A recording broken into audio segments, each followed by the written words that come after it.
पुष्पेंद्र कुलश्रेष्ठ द्वारा महात्मा गांधी के खिलाफ की गई विवादित टिप्पणी को लेकर कांग्रेस आक्रामक है। इसी को लेकर शनिवार को नागपुर शहर के वैरायटी चौक पर कांग्रेस ने आंदोलन किया और पुलिस कार्रवाई की मांग की।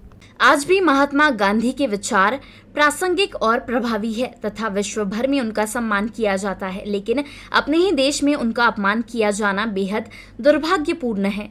तेव्हा महात्मा गांधी के देश से मैं आता हूँ असे ते संबोधतात आणि त्यांच्याच पक्षाचे आणि त्यांच्याच विचारांचे नेते महात्मा गांधीला चोर सांगतात।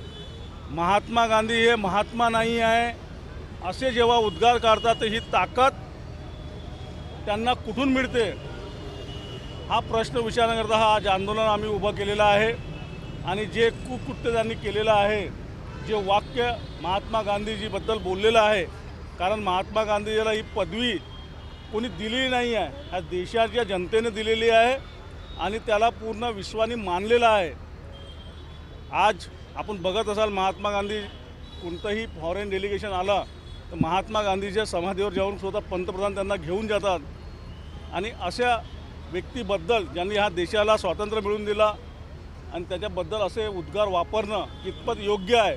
आणि त्यानंतर ही प्रशासन कुठेही दखल घेत नाही, कुठेही त्याच्यावर गुन्हे दाखल होत नाही आणि आम्हाला आंदोलन करावं लागते। याच्यापेक्षा शर्मेची गोष्ट दूसरी कोणती असू शकत नाही। वर्तमान में देश भर में हिंदू सम्मेलनों के माध्यम से भाजपा समाज में विष फैलाने का काम कर रही है। महात्मा गांधी को चोर कहकर संबोधित किया जा रहा है, जबकि उन्होंने आखिर किस बात की चोरी की थी, ऐसा सवाल कांग्रेस पदाधिकारियों ने उठाया।